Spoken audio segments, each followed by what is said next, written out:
and we're making people hopefully better that they can back into society and be productive and live a fantastic life. That's what we do. And, I mean, there's not a lot of jobs that do that. You know, there's jobs that produce cigarettes. Your end product is a cigarette. You know, we have an end product that's helping people get better, and that is amazing. Well, you know, I'm going to tell you something about God. To me, God is my foundation.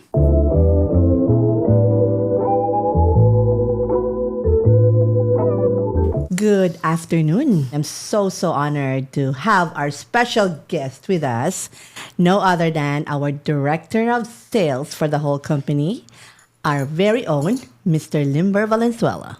Oh, thank you. Thank you. Okay, Glad Limber. to be here.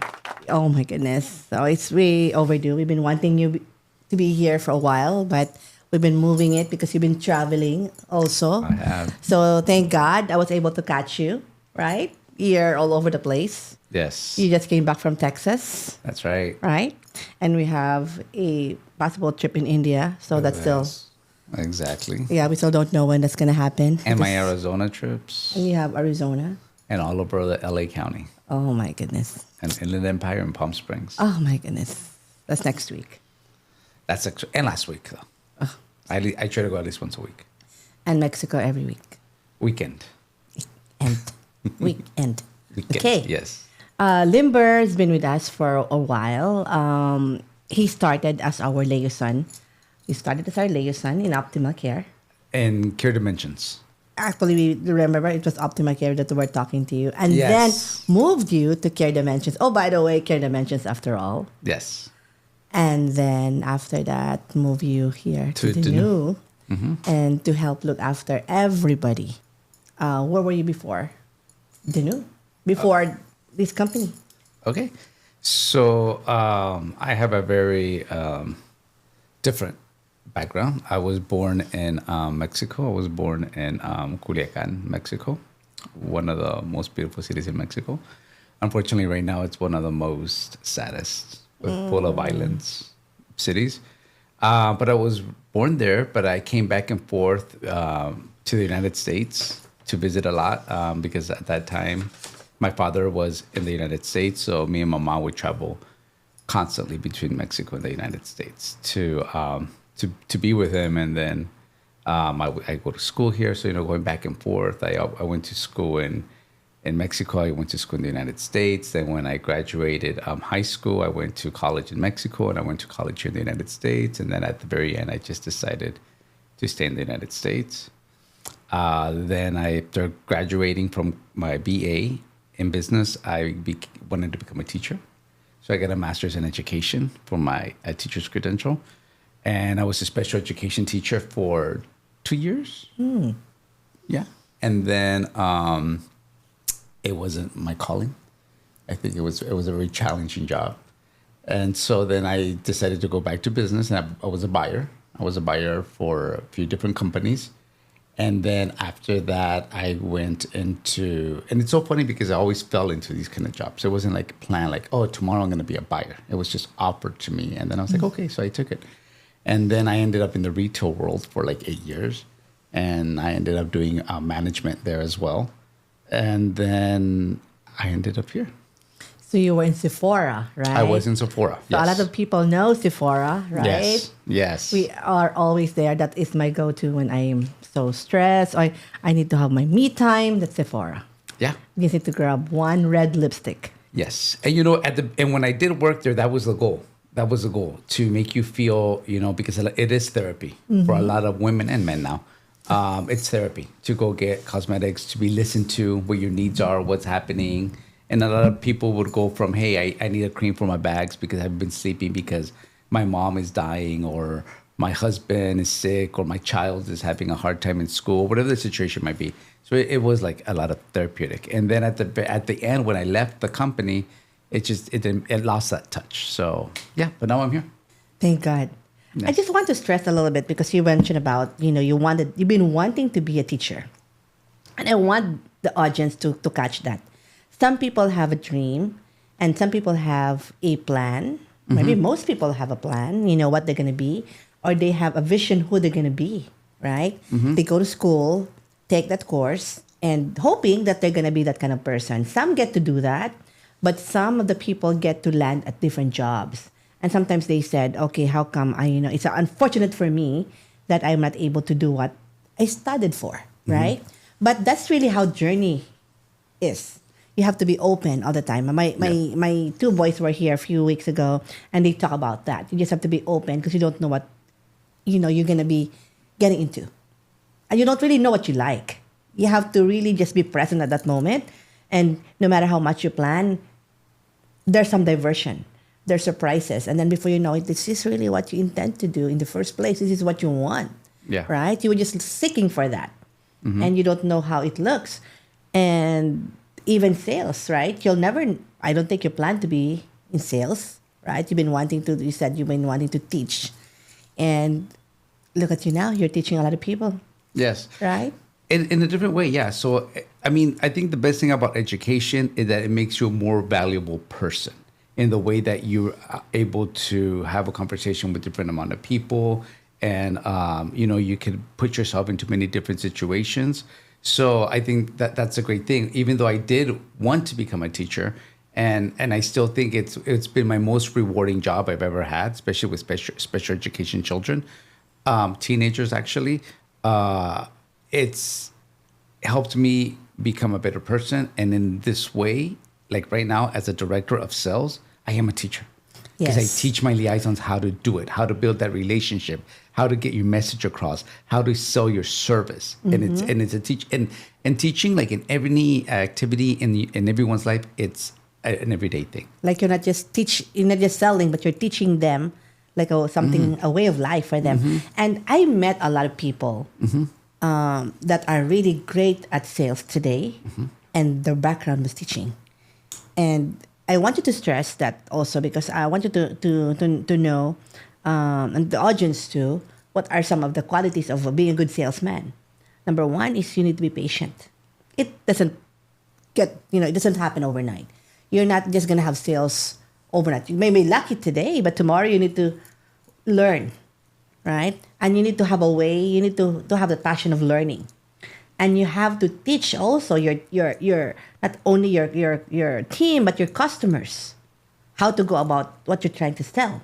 You have to educate them. If you're not a good educator, you're not able to sell anything because selling is storytelling. And some people forget that. It's storytelling. So you need to know your craft. You do. And you need to be patient with your craft. And you need to be patient with your customer and get them there. Because not everybody wants to have that something that you're trying for them to buy, right? Or buying into right away until you teach them the benefit. Exactly. And Right. I would add that learn from your mistakes. And then second of all, as a teacher, every student learns different. Some students are visual.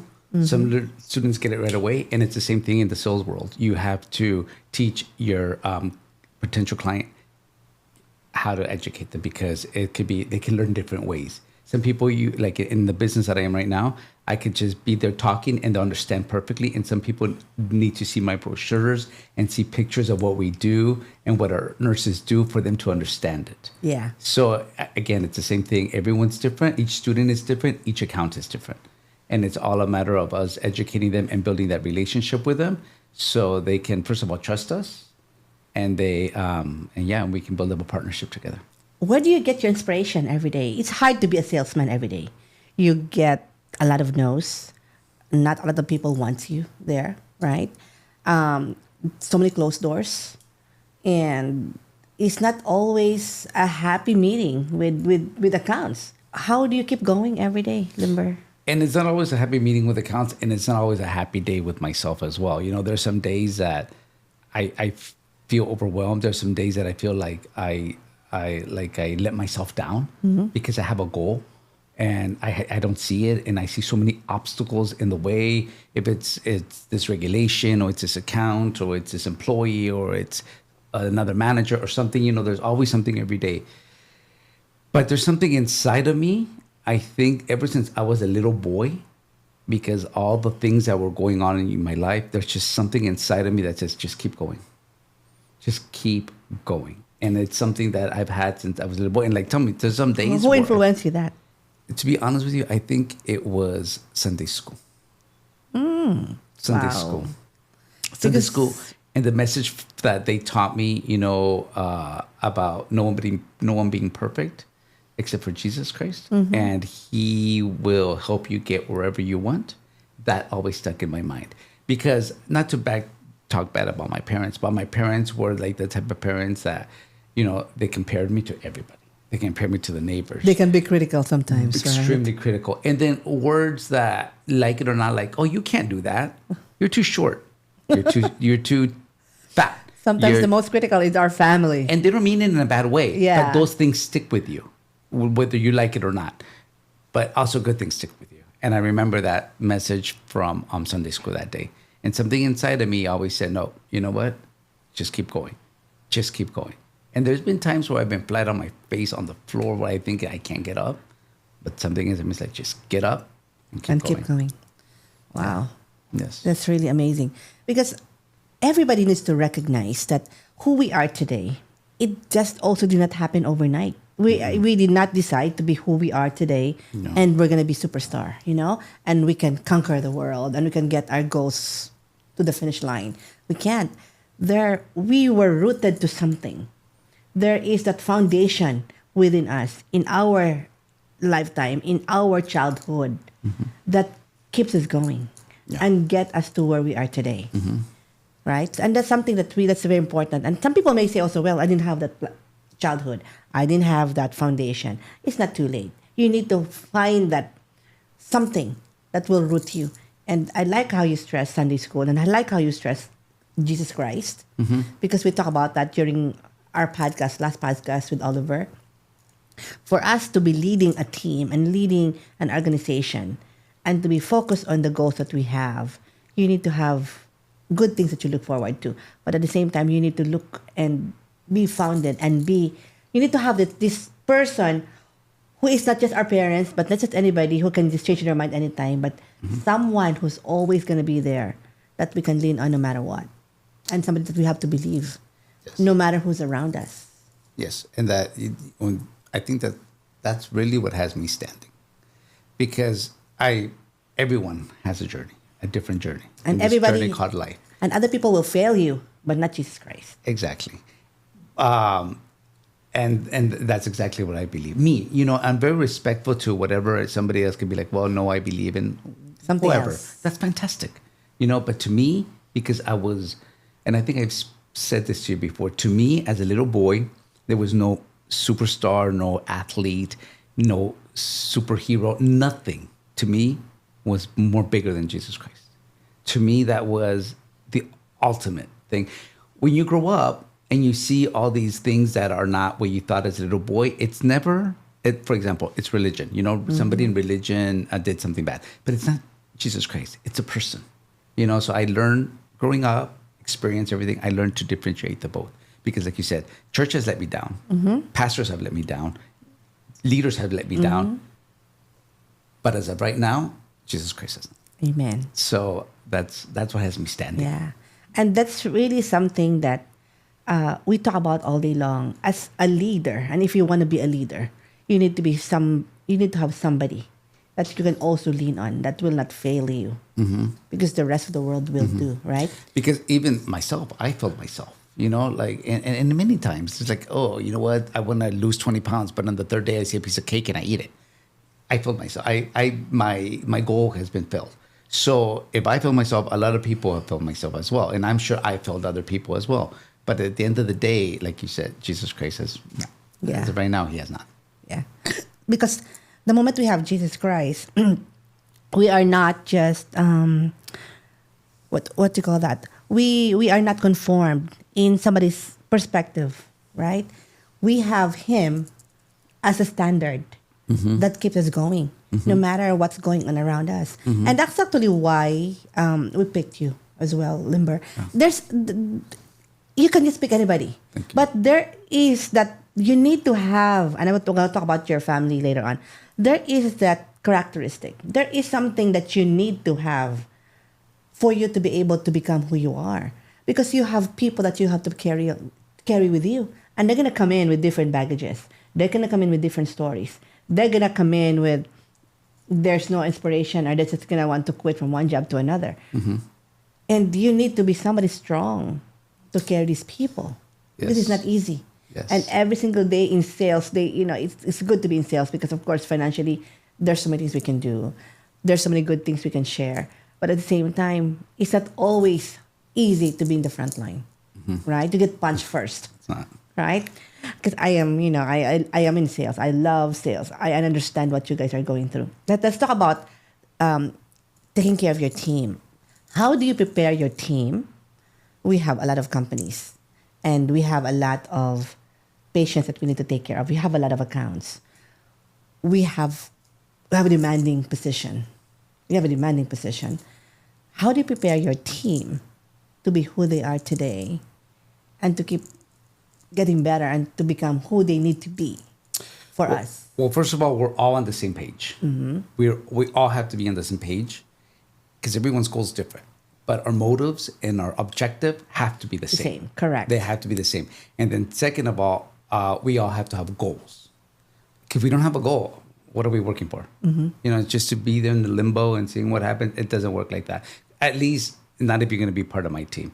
You have to have a goal and you have to have a plan how to get you. The plan can change, absolutely, but you still have to have a plan on how you're going to get it. And you've got to learn from. That's what I'm saying. Learning from your mistakes. So let's say first 1 month happened. Okay, what happened? You did fantastic. Then the second month you did it. Okay, what happened? What happened differently? And there's a lot of stuff that is out of their control. Like an account can close, or maybe their A account. Something happened and they had a new doctor and they didn't know you just have to start from scratch again. But the thing is, as long as you have a plan and you know, okay, you know what, this is what we're gonna do. I mean, that's how I keep my team motivated. And listen, I have bosses too.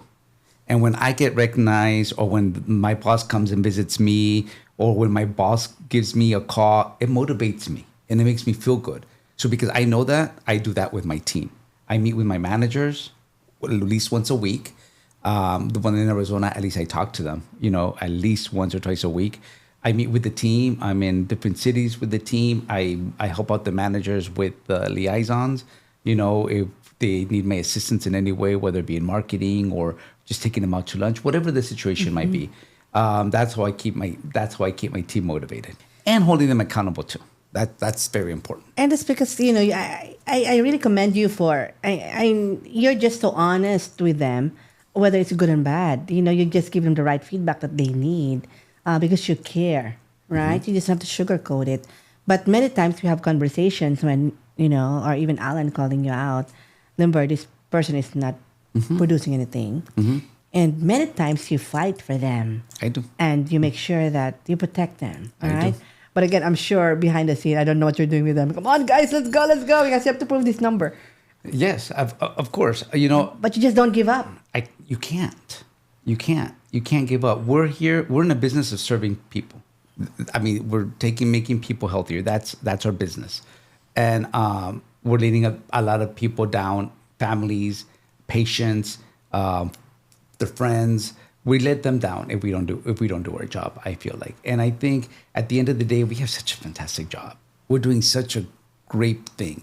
Yeah, I know it's building relationship. It's sales. I understand that part, but our final product is we're taking care of people and we're making people better and we're making people hopefully better that they can back into society and be productive and live a fantastic life. That's what we do. And I mean, there's not a lot of jobs that do that. There's jobs that produce cigarettes. Your end product is a cigarette. We have an end product that's helping people get better, and that is amazing. To me, amazing. Yeah, and I can see that in your eyes all the time. You're so passionate. But I try to be. you are. Your family. Yes. And I always talk about this to a lot of our directors. Part of leading, I know we're not perfect and we're messed up people as well. But we cannot lead our team if our home is not well.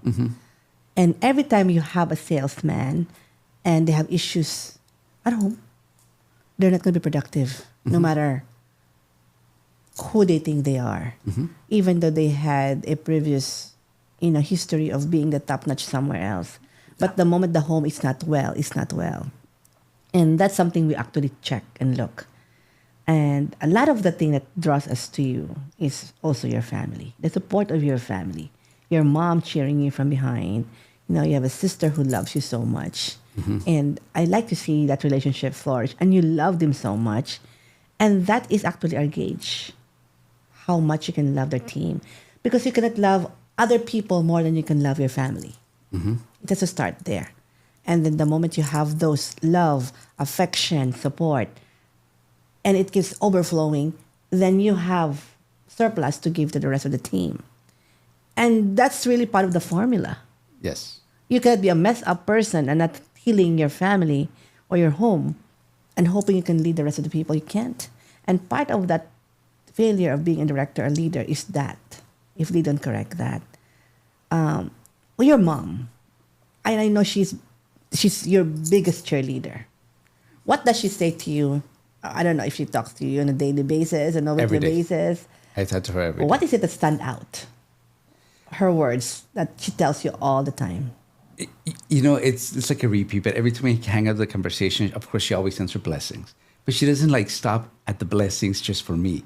She's like, for example, she'll be like, and she says it in Spanish, but she's like, I bless you, God blesses you, and the company, and that you produce, and then she just goes off and up, and I'm like, okay, mom, I'm ending the conversation, that I'm saying goodbye, but she's like, okay, God bless you, and God bless the company, and God bless Amabel, and God bless, and she starts including everybody, and I'm just like, okay, so I mean, that kind of support is just overwhelming. But it's every day we talk about different activities. What are you going to do for the day? She knows what I'm doing. I know what she's doing. So it's that open communication that I think has me and my relationship with my mom pretty open. I am gonna expound it a little bit. What she said. God bless you. God bless the company. God bless Amabel. She's teaching you how to expand your mind and your heart. That She it's not does. just about you. I know, okay, of course, her purpose is just to take care of you. But taking care of you is taking care of everyone around you. And if you do that and you're mindful of that, you're going to be taken care of. Just like my mom, when we were growing up, whenever somebody courts me or my brother was courting other people, my mom would always make sure that they're taken care of first, more than, the attention is to them and make them feel welcome, whether she likes this person or not. Because otherwise, this person will treat me however my parents will treat them. You know what I mean? Yeah. So she would always make sure that they're taken care of, they're well treated. So it becomes a habit for me and it becomes a habit for my children too. Because it's really true. And if you have these people around you supporting you as well, as a mom, I know that you're going to be fine. And that makes you so wonderful, mom. Yes. And some people doesn't even pay attention to that, but there's psychology to that. And what she's doing to you is making you even powerful. And you're always being reminded how good you are and how good these people are because you're going to be mindful of that. It sticks in your head over and over and over again. Yeah, and every morning when she says it, so yeah, it does stick in my head. Right? Yeah. So, and before you know it, that becomes you, Yes. naturally. Yes. Right? So as I take care of myself, I make sure the company is good and everyone around me is good. Otherwise, I won't be good. Yes. Right? Some people just look at them and me, what can I get me? Nah. If you forget the rest of the people around you, especially the one close to you around you, you'll be just like them. It In a won't matter of work. time, it's just a matter of time. It won't work. Correct. So your mom, Mommy Yolanda, right there. You're very, very smart. Thank you so much. You're so loving. And I don't know if she's even thinking about that, but she's really, really a great, great mom. And She because is. of who she is to you, that's who you are to the rest of your team. Yes. And that's something I really want, for the audience to catch because it's not too late. It's not too late. Heal your home. Yeah. I think I talked to you the other day where I said, you know what, I can say this employee this employee that. But if somebody else talks bad about any of my people, You don't have the right to talk bad about me, but me. I get defensive. And I think more than from my mom, I get that from my dad. Because, there's like a lot of You're a mama's protector. boys. There's a lot of mama's boys. I was a papa boy. I was really spoiled by my dad. My dad was, still is, my favorite person in this world. My father is an incredible man. He's just amazing. And I'm sure everybody says that about their dad, but my dad is amazing, and that's what I learned from him. It's very, he would always say, you know what, in big families, there's a little bit of everything. You love and you respect each other. And family comes first. I'm like, Dad, well, what do you say that? These people do this. It's like, "Duh, duh, duh, duh." Family's family. And you always respect each other and you love each other. And I think I get that from my dad. So like when I see the people that I work with, to me, we They're cannot your disagree, family. but we are family. We're a working family. And when there's respect and there's, and again, we all have the same goal and we're moving forward it. Yeah, some of us might derail one way or another, but we're here as a family. Hey, let's get together because I'm sure I've derailed sometimes and somebody needs to pull me in. And We're be like, human "Hey." beings. Yeah, so even that's where I got that from. I think it's my father. He always taught me about that unity. So, and I feel like the same thing about my job. Like no one can talk. I can even bring a friend to work here, but they do a damage to the company, even if it's my friend, I won't have You're it. gonna be in trouble. Oh yeah, yeah. And it's always a blessing to be able to go to a very, very good school, right? It's good. It's a blessing to have a good network, and it's a privilege to be able to go to first class university. But at the end of the day, what keeps us going, and what keeps us leading, and what keeps us being a good influence, is our values. And those values that we got from home, from our parents, and the close people around us that make us really who we are today. And the rest are just really a bonus. You learn new things from whatever university you came from, but the values continue to be who you are today. And people kind of like, forget that. They thought that they're entitled because I came from this kind of university, or I came from this kind of work, or I have this huge network that I'm going to bring in with you. But without that values, you cannot go so far. Maybe you can go to point B, stressing to point C, but getting to the finish line, you won't. And that's why most companies collapse, even though they have the top notch. You Yes. think they have the top notch leaders with them, but they still collapse. And why is that? Because it's not rooted in the values that they should be. Helping people, be good to people, respect people, right? Of course, have to trust God and make sure that we have somebody that we have a standard to work with, to lean on and to believe. And then God naturally tells you, this is what you need to be. Yes. And work hard. Yeah, All and those good values that we have to remember. Yeah, and I think values are also learned day by day. And I don't think I only got my values from my parents or my family. I think I got values from coworkers, from friends. When you see like, hey, that's a great value to have. Like I'll give you an example. I had a friend who used to do every Friday for Mama's Kitchen was like they would give food to people dying with HIV or sick people. And I was like, oh my God, giving back. This is back when I was in college. I was like, that's great value. And then I started doing it. And it's great. You're helping people out, but that's a value that I learned from somewhere else. And coming into this job, I learned many values, many values. Part of that, Limber, and you can argue with me whatever you want, but because you have God with you, We don't argue. What are you talking about? you won't. So some people, some people won't be able to see it. Some people won't be able to see the good. Again, it's just about themselves. And the discernment that you have came from God who gave it to you. Well, I'm going to tell you something about God. To me, God is my foundation. And that's really what it is. He's my foundation. I mean, I wouldn't be standing here That's without the God. biggest secret out there. That, once people get that, Yeah. doors are open. Yeah. You are unstoppable. Yeah. Oh, I hope so. But no, that God to me, He's my foundation. I might go this way, with that way. Like my whole journey of life that I've lived so far, I've made bad decisions. I've made good decisions. I've gone left, right, whatever the situation is. But deep at the very core of myself, like in my core, in my being, God is my foundation. And that's, to me, is why I'm here. And that makes you also believe that you can do anything. Because whenever we have a goal, we have a plan, let's bring it on. We can do it. We can do it. We can do it. Yeah, and that's what I'm saying. That's what I teach my team. Let's just have a goal and let's have a plan. And when you hired me, I had a goal that I have not achieved yet, but it's been like from the left, from the right. It's like this. It's turnover. It's new management. It's the law. It's this, and it's regulations. But at the end of the day, I still talk to my manager like, we're still gonna do it. We're still gonna open this new agency. That's just period my goal. So it's been taking a bit longer, but we're gonna get there. What makes you happy every day? Gratitude. Gratitude makes me happy every day.